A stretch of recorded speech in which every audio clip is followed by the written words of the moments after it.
അരുൺ, ഒരു കാര്യം, ഈ സമയത്ത് ആ വീടിന്റെ ദൃശ്യങ്ങളാണ് നമ്മൾ ഇപ്പോൾ കാണുന്നത്. ആ വീട്ടിൽ സന്തോഷിന്റെ അമ്മയുണ്ടായിരുന്നു എന്ന് പറഞ്ഞു. അപ്പൊ അമ്മയ്ക്ക് ഒരു പരിക്കുകളും ഇല്ല.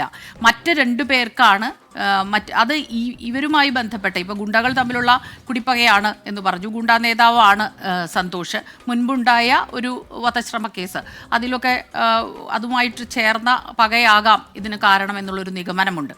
അപ്പോൾ ഇതുമായി ബന്ധപ്പെട്ട രണ്ടു പേർക്ക് തന്നെയാണോ വെട്ടേറ്റിട്ടുള്ളത്? മറ്റു രണ്ടു പേർക്ക് വെട്ടേറ്റു എന്ന വിവരം കൂടെ അരുൺ പങ്കുവച്ചുവല്ലോ. ഇതുമായി ബന്ധമുണ്ടോ?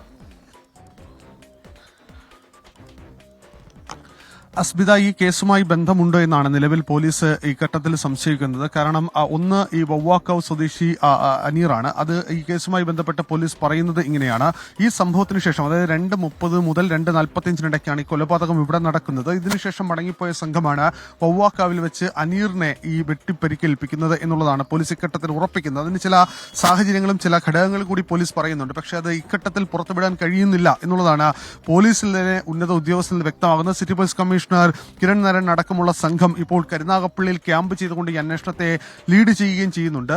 മറ്റൊന്ന് കായംകുളത്താണ്. അത് സംബന്ധിച്ച പൂർണ്ണമായ വിവരം ഇപ്പോൾ നിലവിൽ കരുനാഗപ്പള്ളി പോലീസിന്റെ പക്കലേക്ക് ലഭിച്ചിട്ടില്ല. കാരണം 2 ജില്ലകളാണ്. അതുകൊണ്ട് അതുമായി ബന്ധപ്പെട്ട വിവരം ശേഖരിക്കുന്നതിന് സ്വാഭാവികമായ തടസ്സം നിലനിൽക്കുന്നു എന്നുള്ളതാണ് പോലീസ് പറയുന്നത്.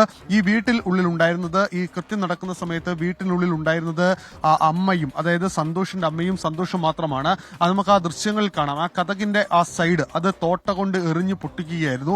അതിനു മുമ്പ് വീട്ടിലെ ഫ്യൂസ് ഊരിയിട്ടു. ഈ വീട്ടിലെ ഫ്യൂസ് ഊരിയിട്ടിട്ട് ശേഷമാണ് അകത്തേക്ക് ഈ സംഘം കടന്നു കയറുന്നത്.